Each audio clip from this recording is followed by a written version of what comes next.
नाम की ताकत।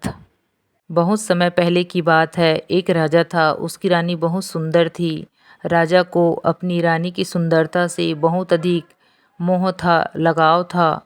वह चाहता था कि उसकी रानी को कोई पुरुष न देख सके, इसलिए वह अपने महल में काम करने के लिए औरतों, महिलाओं को ही रखता था। एक दिन अचानक से रानी के कमरे की सफाई करने वाली महिला कर्मचारी का तबीयत खराब हो गया। वह महिला बहुत चिंतित रहने लगी और सोचने लगी, यदि वह रानी के महल में काम करने नहीं गई तो राजा उसे हमेशा के लिए काम से निकाल देंगे।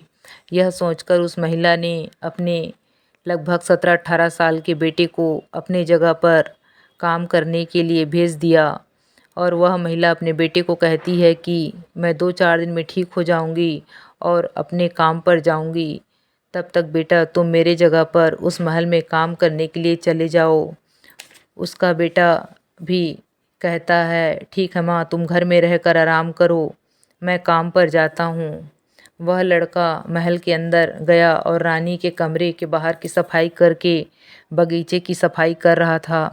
तभी अचानक रानी बाहर निकल जाती है और वह लड़का उस रानी को देखता है और उसकी सुंदरता को देखकर मोहित हो जाता है।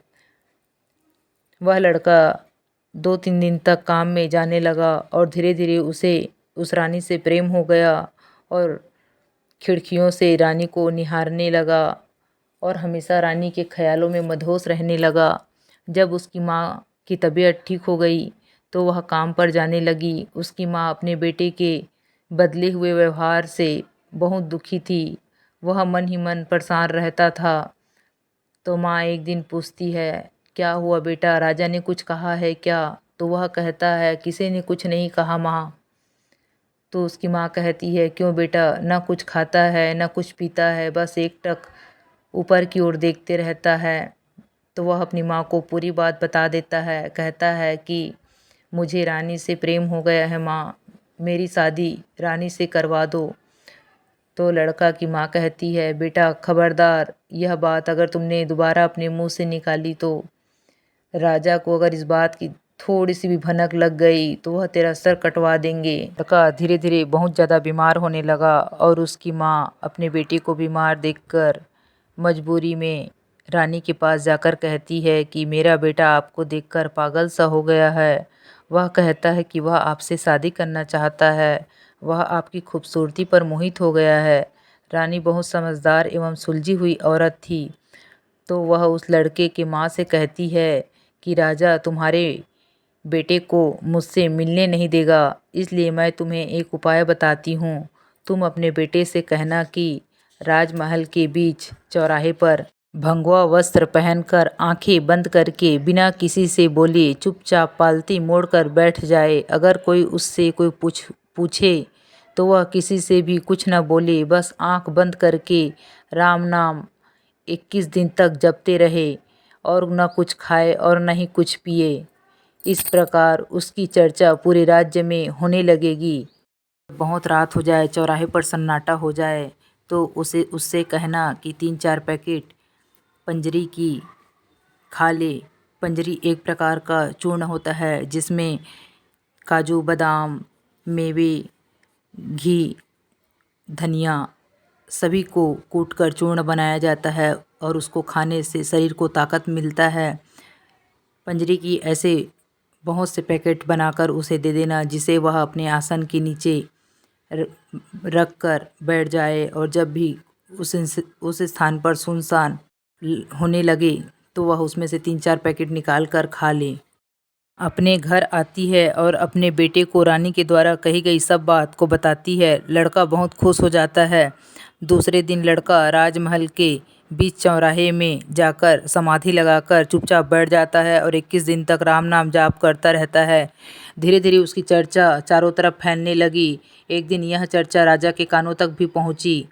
राजा ने सोचा कि चलो दर्शन करके आया जाए। राजा अपने मंत्रियों के साथ रुपया पैसा सोना चांदी जवाहरात लेकर उसके दर्शन करने के लिए गया, लेकिन वह चुपचाप अपना मंत्र जाप करते रहा, किसी से कुछ नहीं बोला। राजा भी बहुत ज़्यादा आश्चर्यचकित था कि यह कैसा साधु है जो आंख बंद करके दिन भर मंत्र जाप कर रहा है, न कुछ खा रहा है न कुछ पी रहा है। इसके सामने लाखों की संपत्ति रखा हुआ है, फिर भी वह देख नहीं रहा है।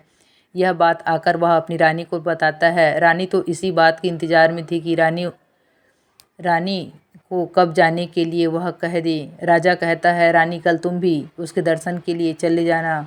रानी जाने के लिए तैयार हो जाती है और अपने सखियों के साथ जाती है। रानी जब जाती है तो उस युवक से कहती है कि युवक, तुम अपनी आंखें खोलो, जिसके लिए तुम इतना तप कर रहे हो, साधना कर रहे हो, वह रानी आ गई है।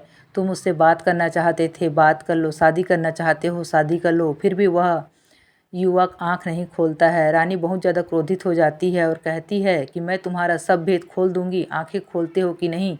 वह 2-3 बार चिल्लाने लगी, लेकिन रानी की बातों का उस पर कोई प्रभाव नहीं पड़ा। वह आंख बंद किए ही रानी के चरणों पे सिर झुका के प्रणाम करने लगा और बोला कि आप मेरी गुरु माता हैं, आपने मुझे ज्ञान दिया है, आपने मुझे परमात्मा से मिलने का उपाय बताया है, आप मेरी गुरु माता हैं। यही कहकर वह बार बार प्रणाम करने लगा। रानी आश्चर्यचकित हो गई। जो मेरे प्रेम में पागल था, आज वह मुझे गुरु माँ कह रहा है। कैसा मूर्ख बालक है। में यह शिक्षा मिलती है कि दिखावे के जाप में उसे परमात्मा का ज्ञान हो गया, परमात्मा से मिलन हो गया, लेकिन जिसको परमात्मा का ज्ञान है, परमात्मा से मिलने की लालसा है, इच्छा है, उसे परमात्मा के साक्षात दर्शन होंगे।